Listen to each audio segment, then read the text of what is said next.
कौन ब्रह्मा का पिता है, कौन विष्णु की मां, शंकर का दादा कौन है, हमको दे बता। ये जानने के लिए कृपया सुनिए। जगत गुरु तत्वदर्शी संत रामपाल जी महाराज के अमृत वचन सर्व पवित्र धर्मों के पवित्र शास्त्रों के आधार पर।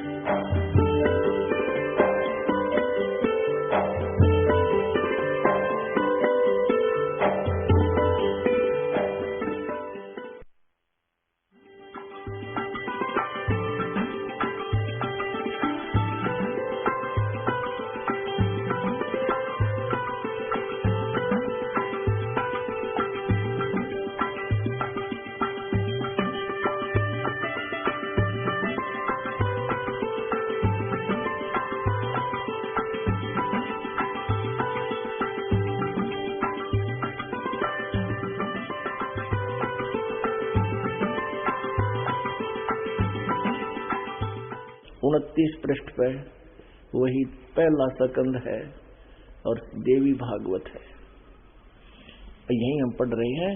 तो इसमें कहा विष्णु जी कहते हैं मुझे सब प्रकार से शक्ति यानी दुर्गा के अधीन होकर रहना पड़ता है। उन्हीं भगवती शक्ति का मैं निरंतर ध्यान किया करता हूँ। ब्रह्मा जी मेरी जानकारी में इन भगवती शक्ति से बढ़कर दूसरे कोई देवता नहीं। अब विष्णु जी कहे दुर्गा तो ऊपर कोई भगवान को ना, मैं तो इससे की पूजा करता हूँ। ये देखिएगा वही संक्षिप्त देवी भागवत 7वां स्कंद संक्षिप्त देवी भागवत और 562 पृष्ठ पे।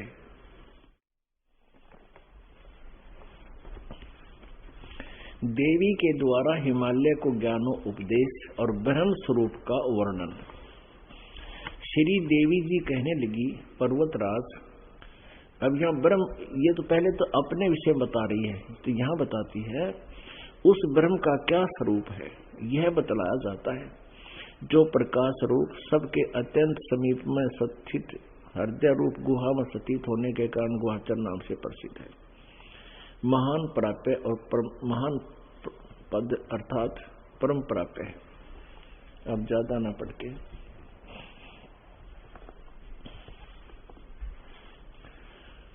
यहाँ लिखा, सौम्य उस वेदने योग्य लक्ष्य का तुम वेदन करो, मन लगाकर उसमें तन्मय हो जाओ। ब्रह्म को कहती है, ब्रह्म के बारे में। सौम्य उपनिषद में कथित महान अस्त्र रूप धनुष लेकर उस पर उपासना द्वारा तीक्ष्ण किया हुआ बाण संधान करो। फिर भावानुगत चित्त के द्वारा उस बाण को खींचकर उस अक्षर रूप ब्रह्म को ही लक्ष्य बनाकर वेदन करो। परवण यानी ओम तो धनुष है, यानी इसका ओम का तो जाप करना है, और जीव आत्मा बाण है साधक, और ब्रह्म उसका टारगेट है, उसको प्राप्त करना। ओम का जाप करे और ब्रह्म उद्देश्य का लक्ष्य हो ब्रह्म पाने का। उस एकमात्र परमात्मा को ही जाने, दूसरी सब बातों को छोड़ दे। दुर्गा कहती है मेरी पूजा भी बंद कर दो। यही अमृत रूप परमात्मा के पास पहुंचाने वाला पुल है। संसार समुद्र से पार होकर अमृत स्वरूप परमात्मा को प्राप्त कराने का यह सुलभ साधन है।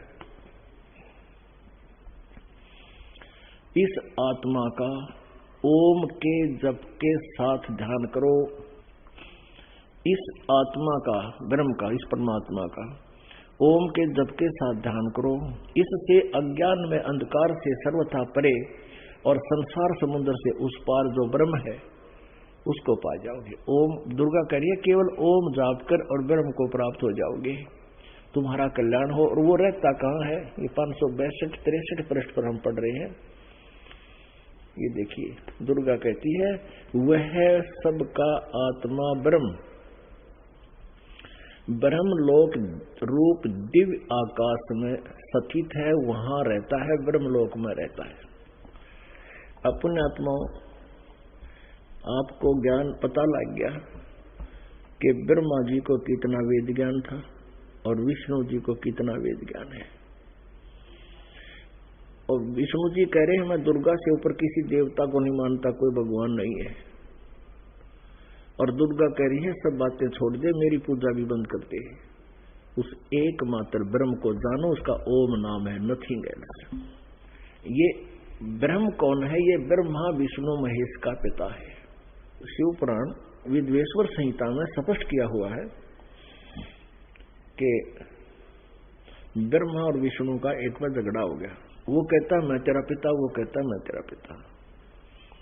उनका ये युद्ध समाप्त करने के लिए इस काल ने उनके बीच में स्तंभ खड़ा कर दिया, तेजों में पिलर। और उसके बाद स्वयं शिव रूप में वो प्रकट हो गया। तब उनसे कहा कि पुत्रों, तुम दोनों ने तपस्या करके मुझसे सतिथि और सृष्टि का ये विभाग प्राप्त किया है, और इसी प्रकार रुद्र और महेश्वर ने भी मुझसे ही तिरोभाव और संहार का ये विभाग पाया है। फिर वो कहता है कि मेरा एक 5 अक्षर से 5 अवयव से बना हुआ एक अक्षर है ओंकार, ओम, और इसका जाप करो। ओम मेरा एक अक्षर मेरा है। श्रीमद् भगवत गीता का ज्ञान इसी ब्रह्म ने, काल ने, शिव, इसको सदाशिव भी कहते हैं, इसको काल रूपी ब्रह्म भी कहते हैं, ये सदाशिव बोलते हैं इसको, जैसे ब्रह्मा कुमारी वाले।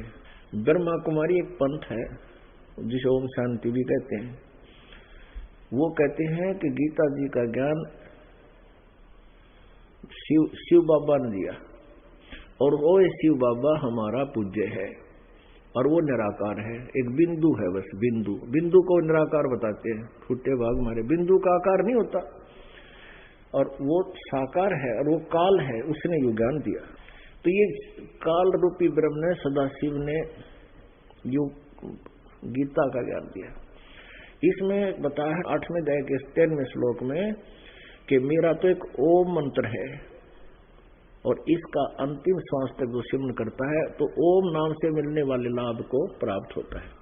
और फिर कहता है कि अर्जुन, उस परम अक्षर ब्रह्म को पाने का 18वें अध्याय के 62वें श्लोक में कहा कि उस परमेश्वर की शरण में जा जिसकी कृपा से तू परम शांति और शाश्वत स्थान सनातन परम धाम को प्राप्त हो जाएगा।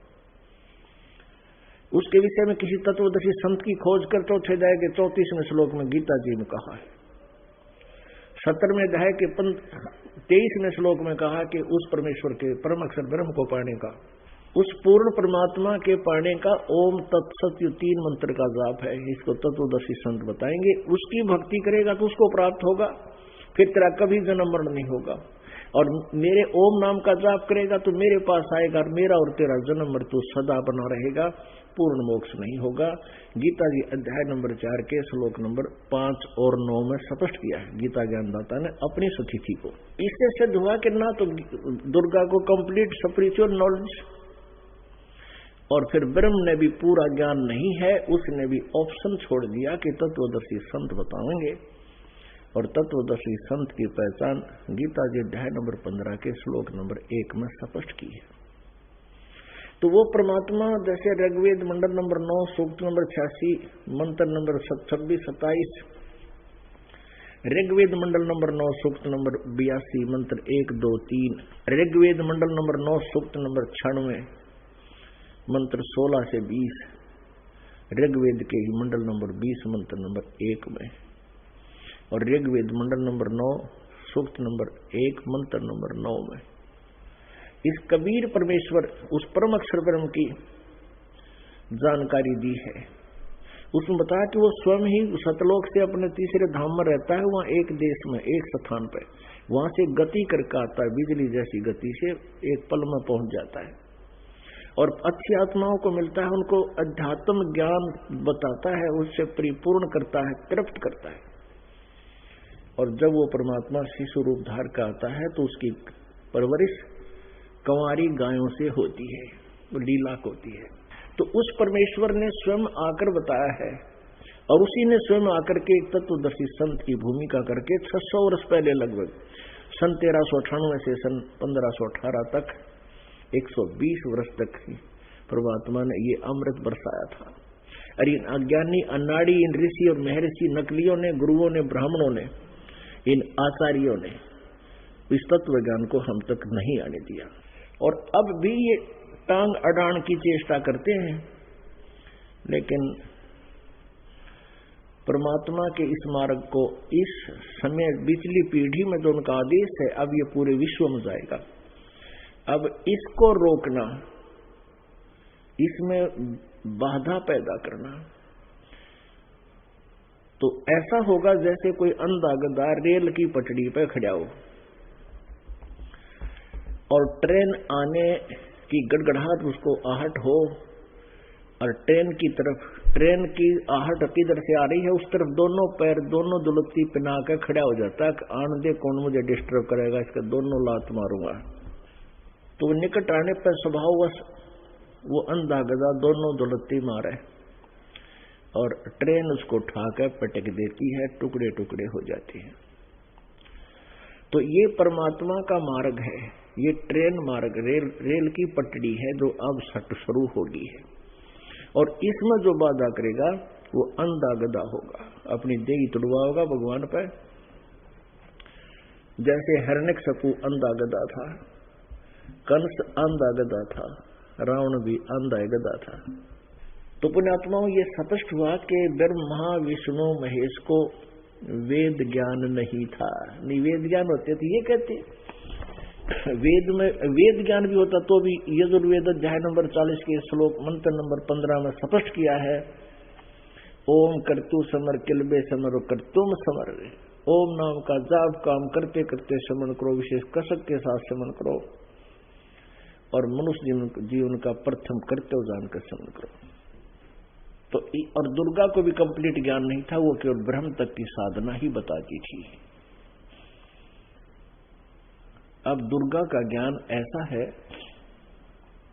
जैसे वेदों में महिमा तो परम अक्षर ब्रह्म की बताई गई है, तो दुर्गा महिमा तो इस 7वें स्कंद में महिमा तो बता रही है परम अक्षर ब्रह्म की, और नाम जाप बता रही है ओम का, क्योंकि चारों वेदों में परम अक्षर ब्रह्म की महिमा परिपूर्ण है।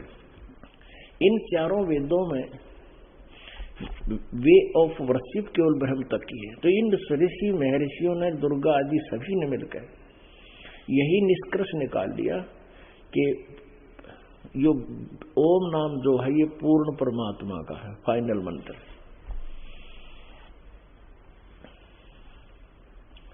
अब उस परमेश्वर ने इस काल के द्वारा ही फिर गीता का ज्ञान उच्चारण करवाया, श्री कृष्ण में प्रवेश करा के।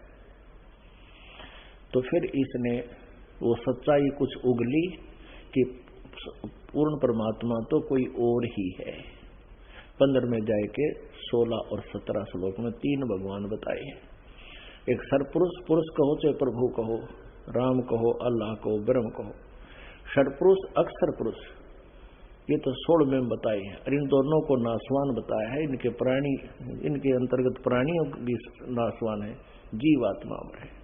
और 17वें श्लोक में बताया कि उत्तम पुरुषत्व अन्य परमात्मा इति उदाहरते, ये लोक तटम अविश्य विवर्ती अवैश्वर है।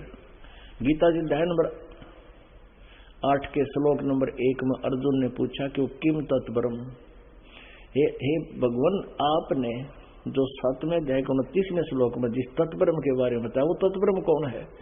8वें अध्याय के 3रे मंत्र में श्लोक में बताया कि वो परम अक्षर ब्रह्म है। 8वें अध्याय के 5 और 7 मंत्र में ये ब्रह्म अपनी स्थिति बताता है कि जब मेरी पूजा करेगा तो मुझे प्राप्त होगा।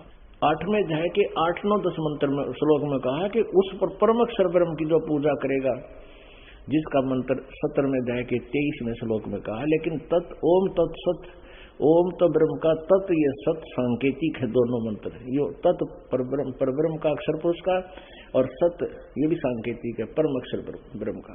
तो इन तीनों मंत्रों के जाप से उस मोक्ष प्राप्ति होती है, परम अक्षर ब्रह्म प्राप्त होता है। अपनी साधना 8वें अध्याय के 13वें श्लोक में ये क्लियर कर चुका है। ओम इति एक अक्षरम ब्रह्म व्यवहारन माम अनुसमरण ये प्रयाति तदंदेहम सयाति परमाम गतिम। कि मेरी पूजा करेगा तो ओम नाम के जाप से ब्रह्मलोक प्राप्त होगा। ब्रह्मलोक पर्यंत भी 8वें अध्याय के 16वें श्लोक में ब्रह्मलोक में गए हुए प्राणी फिर भी वो जन्म मृत्यु में आते हैं। गीता जी अध्याय नंबर 15 के श्लोक नंबर 1 से लेकर 4 तक कहा कि उस तत्वदर्शी संत की प्राप्ति के उपरांत उस परमेश्वर के परम पद की खोज करनी चाहिए, जहां जाने के बाद कभी जन्म मृत्यु नहीं होती, फिर संसार में लौटकर प्राणी नहीं आते। अपन पुण्यात्माओं, गीता जी का इतना मसाला था, ये सार था। और ये सार बता करते अर्जुन तू के लेकर आया था, तेरा क्या जाता है, तू तो अमर है। ये 4 बात लिख कर 4 लाइन हमने मूर्ख बना रहे थे। ये है गीता जी का सार। पवित्र गीता में क्या बताना चाहती है। अब सतयुग के ब्राह्मण यानी ऋषि महर्षियों को कितना वेद ज्ञान था, यो सुन लो। इसी पवित्र देवी भागवत के 414 पृष्ठ पे ये देखिए,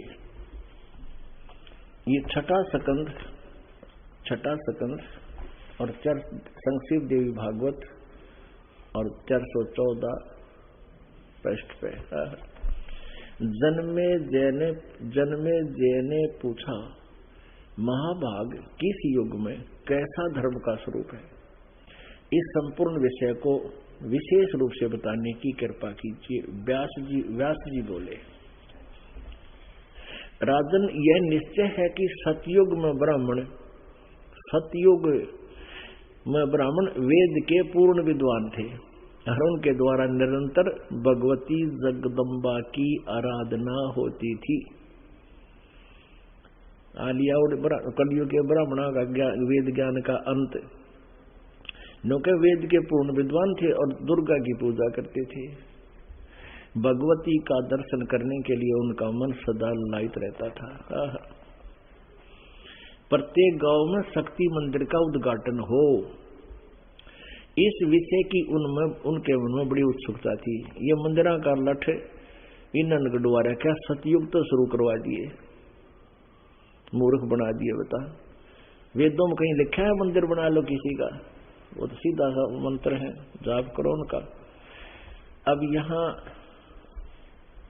व्यास जी बता रहे धर्म की यही सती थी, त्रेता में भी रही, परंतु कुछ ह्रास हो गया। सतयुग की जो सती थी वह द्वापर में विशेष रूप से कम होगी। राजन, उन प्राचीन युगों में यानी सतयुग त्रेता द्वापर तक जो राक्षस समझे जाते थे वे कलयुग में ब्राह्मण माने जाते हैं, क्योंकि अब के ब्राह्मण प्राय पाखंड करने में तत्पर रहते हैं और दूसरों को ठगना, झूठ बोलना और वैदिक धर्म कर्म से अलग रहना कलयुगी ब्राह्मणों का स्वाभाविक गुण बन गया है।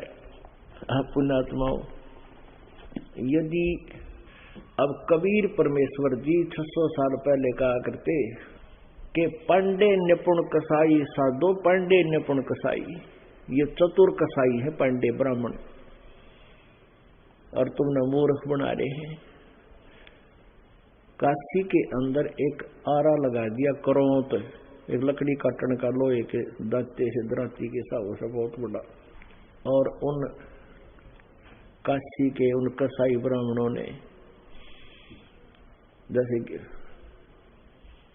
अब देवी भागवत में उनको राक्षस कहा है, एक सोसा छोड़ दिया कि जो स्वर्ग जाना चाहता है, काशी में भगवान की तरफ से गंगा के किनारे क्रोंत आता है, उस क्रोंत से जो गर्दन कटवा लेगा सीधा स्वर्ग जाएगा।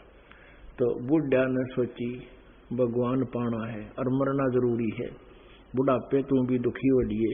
तो पहले तो उन ब्राह्मणों ने ये अफवाह फैलाई कि जो काशी में मरेगा सीधा स्वर्ग जाएगा। तो बूढ़े बूढ़े अच्छे पैसे वाले लोगों ने व्यवस्था कर दी, अपने माता पिता को भी काशी में उन गुरुओं के घर छोड़ दिए, और उन लोग भी लालचिया ने पैसे के लालच में बूढ़े रखने शुरू कर दिए। अब बुढ़ापे बूढ़ा तेज करना संभला घर पे, और वह 20-20 बिठा लिए उन्होंने बूढ़े लालच में। फिर उन्हें स्कीम बनाई कि नो तो बात बिगड़ गई, ये भी एक कद मरे, कोई 10 वर्ष में मरेगा, कोई 15 वर्ष में मरेगा, कोई 5 वर्ष में।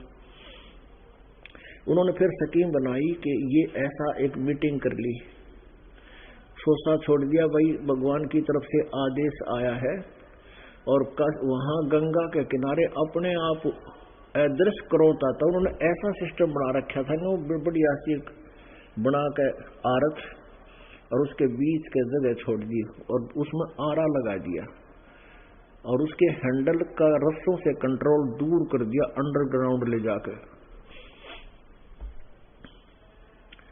और वहां से और कहा कि जो जल्दी जाना चाहता स्वर्ग में आरा आता है उसकी न्यारी फीस रख दी।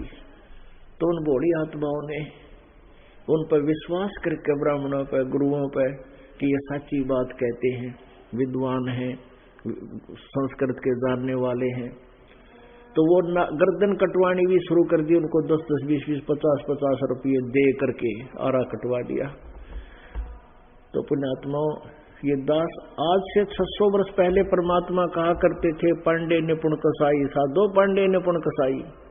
जिस कारण से परमात्मा का विरोध उन नकलियों ने बहुत ज्यादा करवा दिया, जनता को बहका दिया। कबीर झूठा है, बकवादी है, ये सब झूठ बोलता है, यह वेदों और गीता के विरुद्ध ज्ञान दे रहा है, ये झूठा है, इसकी बातें मत मानो। तो पुण्यात्माओं, परमात्मा कहा करते थे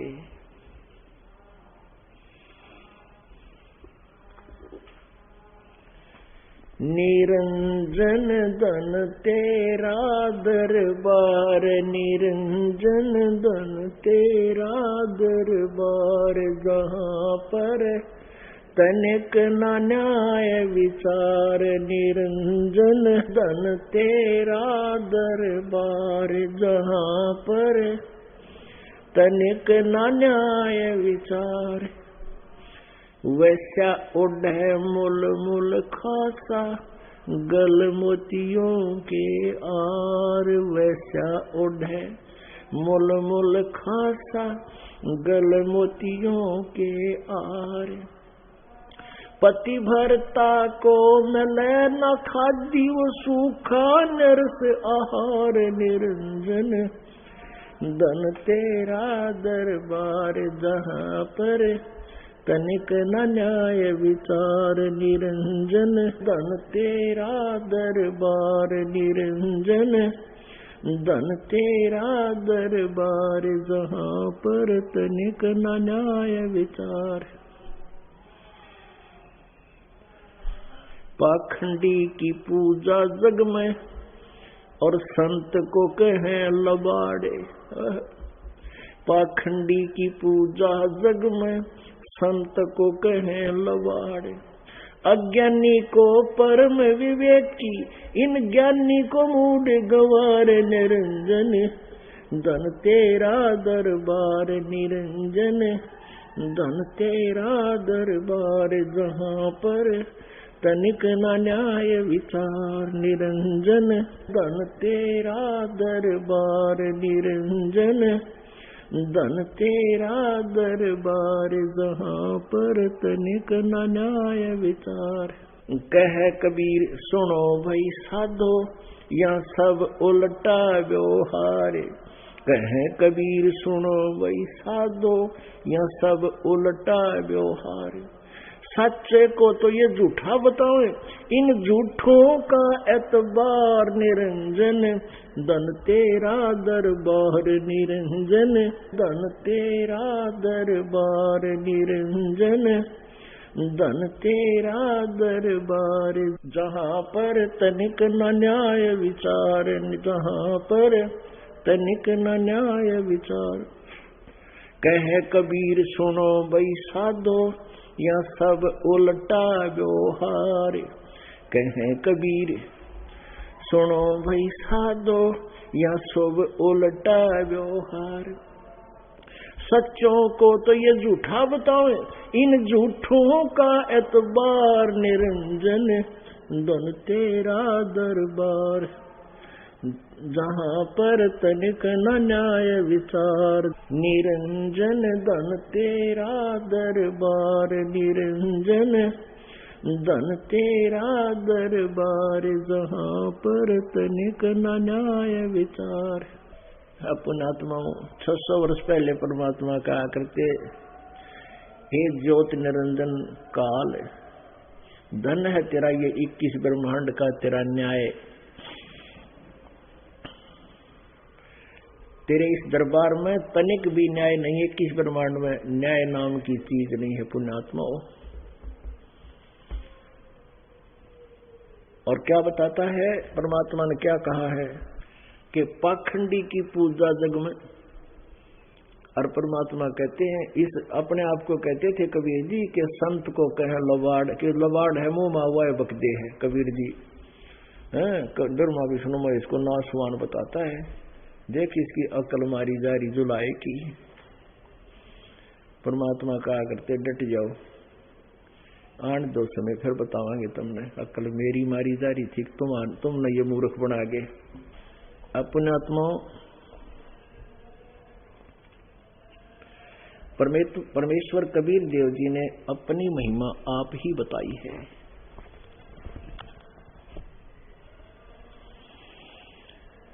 क्या बताते थे? मोती मुक्ता दर्शत नाही, ये जग है सब अंदरे, दिखत के तो नैन चश्म इनको खरा मोतिया बंदरे। अब परमात्मा की वाणी है, गुरु बिन काहू न पाया ज्ञाना, और जो थोथा बुस छड़े किसाना। परमेश्वर कबीर जी बताते थे, चारों युग में संत पुकारे, और कूक कहा हम हेल रे, हीरे माणक मोती बरसे, ये जग चुगता ढेल रे। परमात्मा कहते थे हम चारों युगों में आया और उन अच्छी आत्मा दृढ़ भक्तों को, श्रेष्ठ पुरुषों को मैं मिला, उनको तत्व ज्ञान से तृप्त किया, सचखंड दिखाया, उनको वापस छोड़ दिया। फिर उन्होंने भी रुक के मार मार के, आवाज लगा लगा के इस मेरे तत्व ज्ञान का प्रचार किया। और मैंने भी अपने आप आकर के अपने आत्माओं, वेद कहते हैं वो परमात्मा अपने तत्व ज्ञान को, अध्यात्म तत्व ज्ञान को, अपनी महिमा को स्वयं ही आकर ठीक ठीक बताता है। और वो कहीं भी खड़ा होकर ऊंचे आवाज में लोकोक्तियों के माध्यम से, काव्यों के माध्यम, कविताओं के माध्यम से, दोहों और श्लोकों के माध्यम से अपनी कबीर वाणी के द्वारा उस तत्व ज्ञान को उच्चारित करता है, उसका उच्चारण करता है, प्रसार करता है, ऊंचे स्वर में गूंज गूंज के। ऋग्वेद मंडल नंबर 9 सूक्त नंबर 96 के मंत्र नंबर 16 से 20 तक ये कति कंसेप्ट क्लियर है कि जिस कारण से वो कविताओं के माध्यम से अपने ज्ञान को प्रचार करता है, इसलिए उसको प्रसिद्ध कवि की उपाधि भी दी जाती है। प्रसिद्ध कवियों में से भी एक होता है, लेकिन वो होता है अमर पुरुष, क्योंकि अन्य कवि जैसे तुलसीदास जी और दूसरे कवि हुए हैं, और उनमें से कबीर परमेश्वर जी की वाणियों में दिन रात का अंतर है। उनकी तो व्यवहारिक और छोटी मोटी ज्ञान से युक्त वाणियां हैं, और परमात्मा की, परमेश्वर के संबंधित अध्यात्म ज्ञान से परिपूर्ण वाणियां हैं, जो अपने सामाजिक जीवन पर भी खरी होती हैं। तो उसमें लिखा है कि वो परमात्मा कबीर देव है, अपनी कबीर वाणी के माध्यम से, लोकोक्तियों के माध्यम से, कविताओं के माध्यम से अपने ज्ञान को उच्च स्वर में, आवाज में उच्चारण करता है, बोल बोल के सुनाता है। स्वयं परमात्मा कहते हैं, चारों युग में संत पुकारे, और कूक कहा हम हेल रे, हीरे माणिक मोती बरसे, ये जग चुगता ढेल रे। परमात्मा कहते हैं, चारों युगों में मेरे संतों ने आवाज लगाई, और चारों युगों में मैंने भी आवाज हेला दे देकर, रुक के मार मार कर, आवाज लगा लगा कर, ऊंचे स्वर में बोलना, हेला देना। चारों युग में संत पुकारे, कूक कहा हम हेल रे। हीरे माणिक मोती बरसे ये जग चुगता ढेल रे। अब ये तत्व ज्ञान रूपी यथार्थ भक्ति विधि रूपी ये हीरे और मोती हमने बखेर रखे हैं और इनको ये चुगते नहीं, क्योंकि इन अज्ञानी ऋषि महर्षियों ने उन हीरे मोतियों की पहचान कौड़ियों के रूप में करवा रखी है। तो ये डले कंकर पत्थर इकट्ठे कर रहे आन उपासना रूपी जो पूजाएं आप करते हो, आन उपासना करते हो, परब्रह्म ब्रह्मा विष्णु महेश दुर्गा आदि देवी देवताओं की जो पूजा तुम करते हो, ये तो डले इकट्ठे करना, कंकर इकट्ठी करना। क्या अब जैसे एक ये मंत्र है जो आपको दिया जाता है प्रथम मंत्र में, श्रीयम मंत्र है। श्रीयम ये दुर्गा का मंत्र है। एक जगह ये दास सत्संग कर रहा था, वहां एक भगत ने बोला जी, उसको बताया गया था ऐसे ऐसे, ने बोला मैंने तो ये माया माया का दे दे मंत्र में से, मंत्र धन धन चाहिए, माया का मंत्र दे दे घना धन हो जा। अब घना धन हो गया, कार ले ली, कोठी बना ली और ये डले डोकर ये इकट्ठे कर कर मर गया, फिर साथ कुछ भी ना गया। ये तो कंकर पत्थर इकट्ठे कर लिए, ये डले डो लिए। चारों युग में संत पुकारे, कूक कहा हम हेल रे।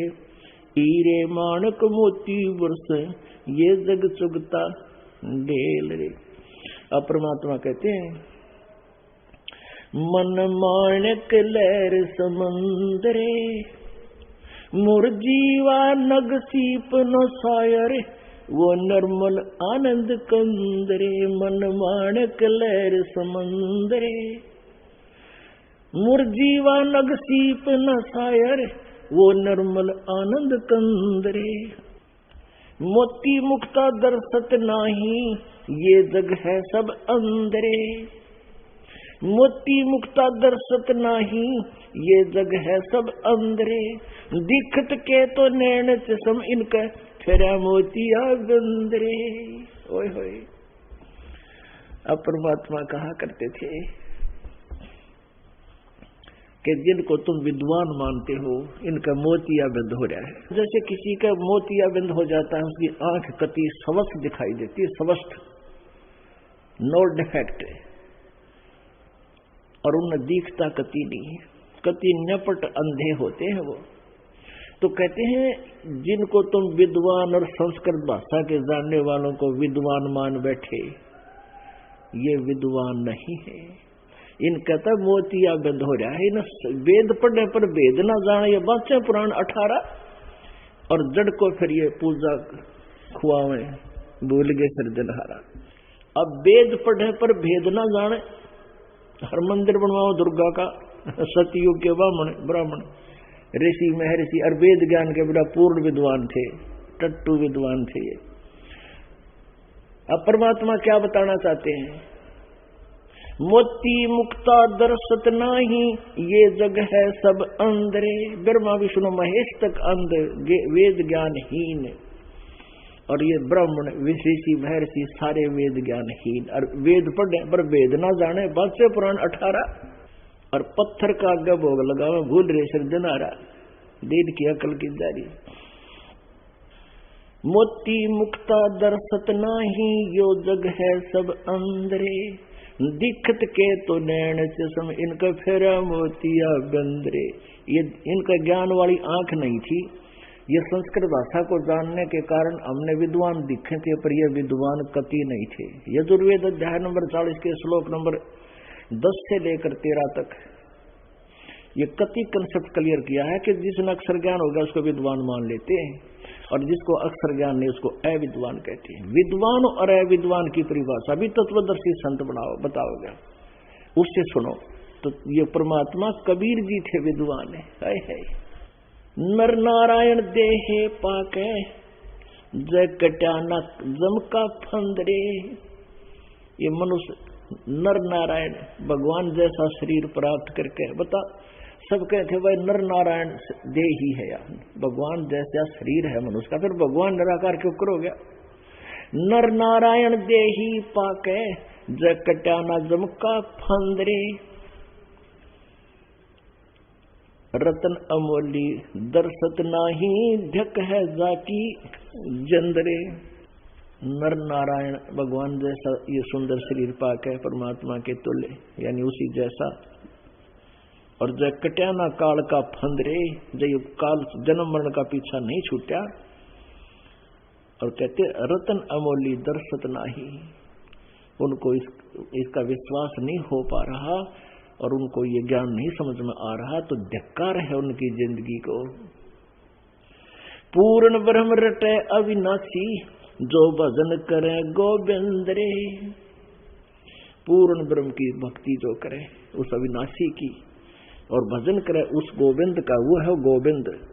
और भाव भक्ति जा हृदय होई, फिर क्या कर है सुरपति इंद्रे। परमात्मा कहते हैं कि जिसके सच्चे दिल पे भगवान की भक्ति हो, सच्चे भाव से लगन से ये सत मंत्र जो जाप कर रहे हो, विधिवत लगे हुए हो, उसका आगे अंदर भी भिखारी तुम्हारे सामने। ये राजा भी रंक है आपके सामने। कहते कबीरा सब जग निर्धना, धनवंता ना कोई, धनवंता सो जानियो, जप राम नाम धन होवे।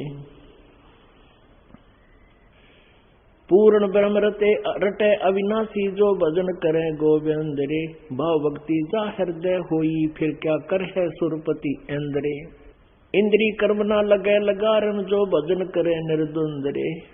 गरीबदास जग कीर्ति होगी, जब लग सूरज चंद्रे। कहते हैं आप ये सच्ची भक्ति करोगे तो आपकी कीर्ति होगी, कहाँ सतलोक में चले जाओगे। और यहाँ दुनिया गुण गाया करती वह वो बहुत बढ़िया, देख अपना कल्याण करवाएंगे, हम रह गए पाछे जीखेंगे। फिर वह आप पुण्यात्माओं जिन्होंने परमात्मा को पाया उन्होंने बताया। कबीर परमेश्वर के बारे में गरीबदास जी कहते हैं, जट कुंडल ऊपर आसन है, सतगुरु की सैल सुनो भाई। जहाँ धरु पर लाद भी ना पहुंचे, सुखदेव कुमार्ग न पाई।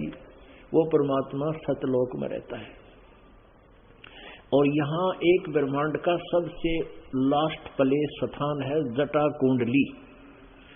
जटा कुंडली जहाँ से गंगा आगे को चली थी, और उस जटा कुंडली में ये काल रहता है। वहाँ एक बहुत बड़ा ब्रह्मलोक के ऊपरले स्थान पर है इसका सरोवर, और वहाँ ये 3 इसने स्थान बना रखे हैं। कहते हैं इस जट कुंडल से भी ऊपर हमारा स्थान है। प्रत्येक ब्रह्मांड में कबीर परमेश्वर का एक राजदूत भवन है, जैसे राजदूत भवन होया करे ना प्रत्येक देश के प्रत्येक देश में। तो गरीबदास जी कहते हैं जट कुंडल ऊपर आसन है, सतगुरु की सैल सुनो भाई। धरु पर लाद भी ना पहुंचे, सुखदेव को मार्ग न पाई। और परमात्मा कहते 16 शंख पर हमरा तकिया।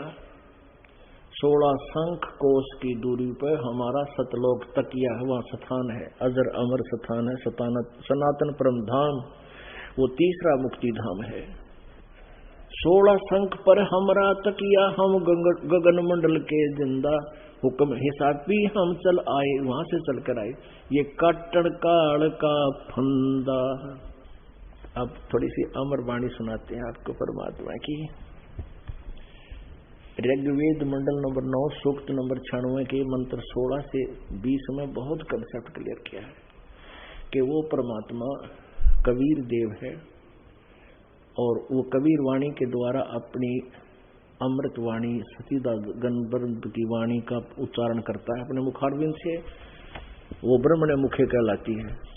और वो जब परमात्मा वहां आता है तो बहुत बड़े समुदाय का राजा की तरह वो एक उसका उनका मुखिया होता है। और वो परमात्मा अपने लोकोक्तियों के माध्यम से कविताओं से जो उच्चारण करता है, जिस कारण से वो कवियों प्रसिद्ध कवियों में से भी एक होता है। लेकिन वो होता है अमर परमात्मा। और उस ऋषिकृत, ऋषि कहो, संत कहो या भक्त कहो, परमात्मा एक अच्छे भक्त भी कह रहे थे। उस ऋषिकृत, ऋषि मना साधु जैसे स्वभाव वाले ऋषि मना, जैसे आप हो ऋषि मना, साधु संत जैसे स्वभाव वाले होंगे। और उन ऋषि मना उसके द्वारा बनाएगी वो कविता, अमरवाणी उनके एक बहुत बड़े समुदाय को, जो उसके अनुयायी होंगे, उनको अमृत जैसी प्यारी, स्वादिष्ट, मधुर लगेंगी वह उस परमात्मा की वाणी। ये लिखा, तो वो वाणी है ये। अब गरीबदास साहब जी परमात्मा द्वारा प्राप्त उस ज्ञान का कैसे वर्णन कर रहे हैं। कस्तूरी नाम कबीर है, बिन छेड़े मैं कंते, आज अंत की कहते हो, पटतर कोई न संत। परमात्मा कहते हैं कबीर जी की जो शक्ति महिमा है ऐसी है जैसे कस्तूरी को ना हिलावे डुलावे तो भी उसमें से गंध महक अपने आप छूटी रहती है। कस्तूरी नाम कबीर है, बिन छेड़े मैं कंत, आज अंत की कहते हूँ, पटतर कोई न संत, कि उसके बराबर कोई संत नहीं है। ये आदि और अंत का सारा ज्ञान तुम्हें बता रहा हूँ। कबीर गरीबदास जी बताते हैं। चिदानंद चंदन कला अवगत लहर उठंत, झीना आकार अजोक पद, फिर त्रिकुटी में जी खंत।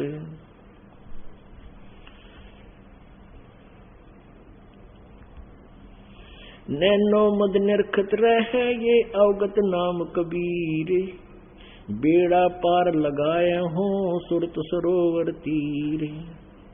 दो नैनो बिच कमल है उजल हिरंबर धाम, शेष शेष पुनरटत है जिन्होंने पाया राम। अब परमात्मा कहते हैं कि जिन मंत्रों को तुम जाप करते हो, कोई तो वासुदेव, ओम नमः वासुदेव नमः, ओम नमः शिवाय कहते हैं, या राम राम राम राम, या ओम ओम ओम ओम। अब परमात्मा कहते हैं कि आप कहते एक जीव और शेष नाग के 2 जीव हैं, और 1000 उसका मुंह, एक बार में 2000 जाप कर रहा है राम राम ओम ओम। अरीब तय उसने ना पा दिया, क्योंकि वो नाम नहीं सही जो परमात्मा प्राप्ति के हैं उनके पास। और तुम्हारे एक जीव तो तुम कैसे उस मालिक को इस रट का पालोगे। हम बताते हैं उस मंत्र से उस परमात्मा प्राप्ति होगी। नैनो मद निरखत रहे अवगत नाम कबीर, बेड़ा पार लगाए हूँ सुरत सरोवर तीर। 2 नैनो बिच कमल है उजल हिरंबर धाम, शेष शेष पुनरटत है जिन्होंने पाया वह राम। शेष 88 ना गए ये 2400 पर चोखे, 3300 पर तलब है कोई बकरा कोई बोके। ओहो, अब यह बात ईब समझ में आओगी आपके। शेष 88 ना गए और 2400 पर चोखे, 3300 पर तलब है बने कोई बकरा कोई भूखे। परमात्मा की अमरवाणी बताते हैं कि 88,000 ऋषि भी पार नहीं हुए, क्योंकि उनका ज्ञान आपने देख लिया। और 2400 पर चौक है, ये 24 अवतार बताए जाते हैं, कहते इनकी भी 92 माटी। और 33 करोड़ देवता बताते हो, 3300 पर तलब है बने कोई बकरा कोई बोके। 84 लाख योनियां जाओगे, कोई बकरा बनेगा, कोई गधा बनेगा, कोई कुत्ता बनेगा। शेष 88 5 में 2500 को मैं पूछे, ये तो सथिर है नहीं कबे मुकाम कबे कूचे। 10वां जो अवतारे है वो हिमालय का नीरी, बोतक गोते खावेंगे सतगुरु कहे कबीर। हिमालय का नीर के ऊपर जैसे पहाड़ के ऊपर जबरदस्त वर्षा होती है, तो वो जल थोड़ी देर टक्का है, बस वर्षा होगी इतने, बाकी फिर नीचे आ जाता है। अर्थात एक बार तो ये उच्च पद प्राप्त करते हैं, अवतार बनकर आते हैं, और फिर 84 लाख योनियों में भटकते रहते हैं। ना सतगुरु जननी जन, गरीबदास जी परमात्मा को आंखों देखकर बता रहे हैं उसकी सारी महिमा को। ना सतगुरु जननी जन जाके मायन बाप, पिंड ब्रह्मंड से रहित है नावा तीनों ताप। शब्द संदेशा कहते हूँ बिन बिन भेद विचार, इनको माया जानियो ये 9-10 अवतार। अब यहाँ माया का अर्थ है काल का जाल, माया माने जाल। शब्द संदेशा कहते हूँ बिन बिन भेद विचार, इनको माया जानियो ये 9-10 अवतार। ये काल का जाल है, 9-10 अवतार होंगे, काल के जाल हैं, काल की माया से है ये। अब माया कैसे, जाल कैसे है कि जैसे श्री कृष्ण ने कंस मार दिया और श्री कृष्ण विष्णु अवतार थे, अब पूरा मानव श्री कृष्ण जी को हीरो मान के और भगवान मान के, समर्थ शक्ति मान के, क्योंकि कंस जैसा दुष्ट राजा सबको दुखी कर रहा था, उसको मार देने से सब ने राहत की सांस ली और सारे के सारे श्री कृष्ण जी उर्फ विष्णु जी के ऊपर आसक्त हो गए कि तो भगवान ने पड़ा है। यू था जाल। शब्द संदेशा कहते हूँ बिन बिन भेद विचारे, इसको माया जानियो ये 9-10 अवतारे। 9 आलिए 10वां और कहते सारे काल के जाल हैं इन। और यहाँ इतना इस तत्व ज्ञान के अभाव से यही प्राणी इतना नीच हो जाए, नागा पीछा दिखता माया माया। जैसे अब वर्तमान में केस अतिथि गुजरी है, किसी भी क्षेत्र में देख लो, किसी राजनेता ने देख लो कि तो ये घोटाले हो रहे हैं, किसी भी क्षेत्र में देख लो, माया को में इतना दोगे आगा पीछा इज्जत बेइज्जती कुछ नहीं रही। और इतने अन्यायी होते जा रहे हैं वर्तमान के जितने अधिकारी कर्मचारी हैं, वो आगा पीछा नहीं देखते। और एक बार ऐसी स्थिति थी इन राजनेताओं की, यानी अक्षत्रियों की होगी थी, ये बहुत दुष्ट हो गए थे। उसमें ऊपर तक काल ने भेजा परशुराम जी, और परशुराम ने ये ऐसे काटे जैसे वृक्ष ने काटे पत्ते झाड़ा करें। अब यह आदमी या तो ज्ञान तो माने नहीं, फिर काल के पास यू समाधान है कि तो फ्लड आ जाएगी, कि तो और भूकंप आ जाएगा, नौ समारेगा, या फिर ये 10वां अवतार आवेगा नीकलंक, और फिर इन सब ने काटेगा जैसे परशुराम ने काटी थी, तलवार लेकर होगा बहुत बड़ी और सब ने काटेगा। क्यों यूं तो मानने को नहीं है, मानने जो गिर रहे हैं को नहीं, ज्ञान से मानते हैं। अब ये ज्ञान एक बार सबको मनावेगा, जो युवदास के द्वारा परमात्मा ने ज्ञान प्रचार करवाया है, ये पूरे विश्व में फैलेगा।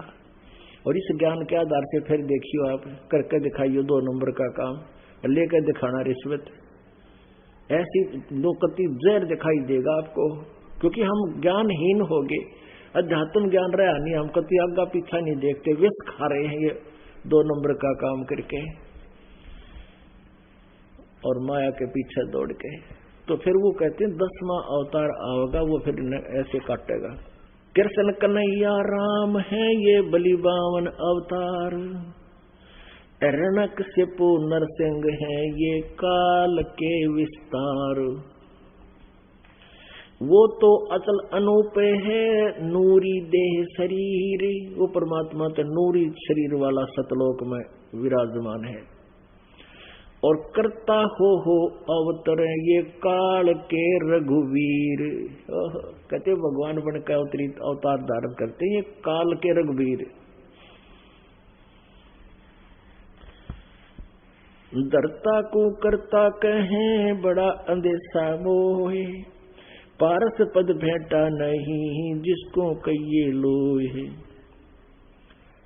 लोक अलोकम दीप सब पूर्ण पद प्रकाश, धौल धरनी सब जावेंगे थिर सी आकाश। अब परमात्मा बताते हैं कि हम कैसे सतर गिर गया हमारा। हम सतलोक से जब आए आप लाल थे, लाल आप हंस थे, आप किसी का बुरा नहीं करते थे, आपस में प्यार में रहते थे, प्यार से। लेकिन काल ने यह बात सुहावा नहीं, क्योंकि ये अगर यहाँ इन विचलित ना होए, दुखी ना होए, इनके अंदर कोई विकार ना घुसोड़े तो ये भगवान बदलेंगे। तो हमें दुखी करने के लिए हमारे लिए इसने सारी व्यवस्था कर रखी है जब तक हमारे अंदर सतलोक से आए, जब हम शक्ति भक्ति से परिपूर्ण थे, फिर इसने हमें रखा अपने सतलोक, उस ऊपर के लोक में, ब्रह्मलोक में। वहां इसने बड़े सुंदर पदार्थ बना रखे हैं, बड़ा नाचना गाना हमारे में तो बना दिए कोई स्त्री पुरुष यहाँ के, और एक दूसरे को वहां फिर रख दिया टैक्स कि तुम्हारी पूंजी है, इस होटल में रहोगे तो ये किराया है, इसमें रहोगे ये इसका चार्जेज है। तो हमारे पुण्य खत्म जब हो लिए, फिर इसने या पृथ्वी रूपी जेल बना रखी है, यहां पटक दिए। अब क्या बताते हैं, मेरे हंसा भाई हंस रूप था जब तू आया। कबीर परमेश्वर जी हमें समझाते हैं कि मेरे हंसा भाई, ये मेरे हंस है, मेरे लाल, तू हंस था जब तू यहां आया। अपना स्वरूप भूल मैं भूला, ताते जीव कहाया। मेरे हंसा भाई हंस रूप था जब तू आया। तो वहां से आया थी, इतना विकारी नहीं था तू। और अपना स्वरूप यानी तू कौन है, कहां से आया है, या भूल जाने से तू यहाँ जीव बन गया कि रोटी खाते हाथ दौड़ता फिर नकली भगवान आ गए। अब क्या बताते हैं, लाल से हीरा भया, हीरे से भया मोती, मोती से शीशा भया, जब बेसरा जात और गोत। के लाल तो हीरा बन गया, हीरे तो फिर मोती बन गया। यहाँ सतयुग में जब आते हैं प्राणी, तो वो भी बहुत, कलयुग में जब सतयुग में जो जन्म लेते हैं, वो भी बहुत अच्छी शांत स्वभाव के होते हैं। और फिर कहते हैं यथार्थ भक्ति ज्ञान न होने से, परमेश्वर का सही मार्ग न मिलने से, और कहते हैं फिर तो मोती से शीशा भया, क्योंकि तुम बिसर गया जात और गोत। जो कारण तो जात गोत भूल रहा है, अर्थात यथार्थ ज्ञान को, सतलोक को तो भूल गया। यथार्थ भक्ति भूल जाने से तुम शीशा बन गया। फिर क्या बताते हैं, सोने से चांदी भया, आप इतनी डी वैल्यू होगी आपकी, इतनी डिक्रीज होगी आपकी वैल्यू। सोना था जब तू आया, फिर सोने से चांदी हो गया, और चांदी से फिर तू रांग बन गया। अब जीव बनकर हम रांग बन गए। सोने से चांदी भया, चांदी से भया रुपया, रुपये से शीशा भया, जाना नहीं स्वरूप। दस्त भया तांबा भया, यौवन हो गया रांग, और शब्द महल जाना नहीं, नाहक धारा सांग। कि जैसे स्वांग धारण करना, यानी एक साधु का रूप बनाकर, दाढ़ी दूढ़ी बढ़ाकर, बाल बूल रखवा कर, या घोट मुंड मुंडवा कर, लाल पीले कपड़े पहन कर चल दिया परमात्मा पाने। कहते हैं तुझे ज्ञान तो कहीं का है नहीं, और सांग बना रहा तो संत बन गया। 14 में पुर की कहूँ, 15 में पुर मेल, 16 में पुर में सिंधु है, मान सरोवर खेल। कौडी गिट्टी शंखले, दरियाओं की झाले, इन बातों क्यों पाइए, कर सतगुरु नजर निहाले। अब जैसे ना कोई संत महात्माओं को देखते हैं, कहते हैं उसने ऐसी सिद्धि दिखा दी, जैसे अगस्त ऋषि ने 7 समंदर पी लिए एक घूंट में, और गोरखनाथ जी ने जो है एक पहाड़ी थी उसका अपनी सिद्धि से सोना बना दिया। परमात्मा कहते हैं ये तो जैसे इस परमात्मा रूपी शक्ति की, भक्ति की झाल है, और इस झाल में ये शंखले, ये घुग्गे चुगे हैं ये लोग। समुद्र जब झाल मारता है नीचे से, साइक्लोन आता है, तो वो बहुत नीचे से जो है ना मोती, हीरे और शंख बाहर फेंकता है, ये छोटी छोटी शंखले से, सीप के टुकड़े से, खोखे। तो परमात्मा कहते हैं जो तुम भक्ति की झाल समझ रहे हो ना, ये रिद्धि सिद्धि देख कर, ये तो शंखले हैं। शंखले आपने देखे होंगे, जैसे वर्षा हो जाती थी ना, उसमें हम लोग देखा करते गोल गोल सफेद सफेद से छोटे छोटे, उसने चिड़िया की पाचन कहा करते हम। तो वो संखले से उस कहते ये तो ऐसे संखले हैं, ये वो सीप वाले मोती नहीं है, ये लाल नहीं है, जो सिद्धियां जो साधना तुम कर रहे ये वो वस्तु नहीं है। क्योंकि कहते हैं गिट्टी कौड़ी गिट्टी संखले, ये तो कौड़ी गिट्टी कंचे और ये संखले यानी शंख से ये हैं, ये मोती नहीं है जिसको तुम मोक्ष रूपी मोती मान रही है, वो साधना तुम्हारी नहीं है। कौड़ी गिट्टी संखले ये दरियाओं की झाले, इन बातों क्या पाई ये कर सतगुरु नजर निहाले। कहते इन तरह तुम अपने आप में बने फिरते हो ना विद्वान, इन बातों कुछ ना मिलेगा। उस तत्वदर्शी संत को नजर निहाल करो। गीता जी अध्याय नंबर 4 के श्लोक नंबर 34 में कहा है कि उस तत्वदर्शी संत से उस तत्व ज्ञान के बारे में पूछो और उनको दंडवत प्रणाम करने से, कपट छोड़कर भी नम्रता पूर्वक प्रश्न करने से वो तत्वदर्शी संत तुझे उस परमात्म तत्व का ज्ञान कराओगे। अब क्या बताते हैं, घट में शोक सिलसिला ये सूतक बड़ा अंधेरे, ये दम गिनती के दिए तू फेर सके तो फेरे। अब जैसे हम आप जी ने नाम ले रखे हैं और कई भक्त आकर बताते हैं जी मेरा नाम खंड हो गया, मैं भी कैसे हो गया कि जी 2-3 दिन मैंने मंत्र कुछ नहीं करा, ना आरती करी, मैं भी क्यों ना करी, टेंशन होगी थी। अरे भले आदमी टेंशन तो होगी, अब टेंशन का ट्रीटमेंट भी तो यूं है और से कोई इलाज कोई नहीं, इसमें यूं तो ना आपने छोड़ दी। अब क्या बताते हैं, घट में शोक सिलसिला और ये सूतक बढ़ा अंधेर, ये दम गिनती के दिए तो फेर सके तो फेर। अब ये आपके श्वास मनुष्य के गिन कर डाल रखे हैं और इस शोक सिलसिले में इस कभी टेंशन है कभी कुछ है। कई लोग हैं जी 2-3 दिन ब्याह हो गया था, मैं कुछ ना भक्ति कर पाया, वाह भाई इसे ब्याह न के गाड्डे जो भक्ति है ना करी तने, किसी के ब्याह में गया था बोला भक्ति ना कर पाया, मैं तो बकवाद्या में लग गया रहा, भक्ति में क्या दिक्कत थी तेने। अब परमात्मा हमें यही ज्ञान देना चाहते हैं। कबीर परमेश्वर जी कहते हैं कि सुख के माथे पत्थर पड़ो अरियो नाम हृदय जा, और बलिहारी उस दुख के जो पल पल नाम रटावे। आग लगे से सुख का जिस तो भगवान में की बोल पड़े, और बलिहारी उस दुख के जो पल पल नाम रटावे। हे भगवान ऐसा सुख भी ना दिए जिससे आपसे दूर हो जावे। परमात्मा हमें याद दिलाते हैं कि तुम मांगो तो इस तरह वस्तु मांगो मेरे ते कि हे भगवान इसे सुख को मुझे मत देना जिसके कारण मैं आपसे दूर हो जाऊं।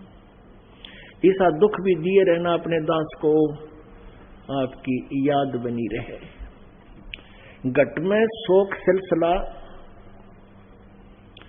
और सुतक बढ़ा अंधेर, और ये दम गिनती के दिए फेर से कहता फिर। एक दरोगा जी था, घोड़ी पर चढ़ गए, पुराने समय की बात है, और किसी कामवश गांव को जा रहा था शहर से।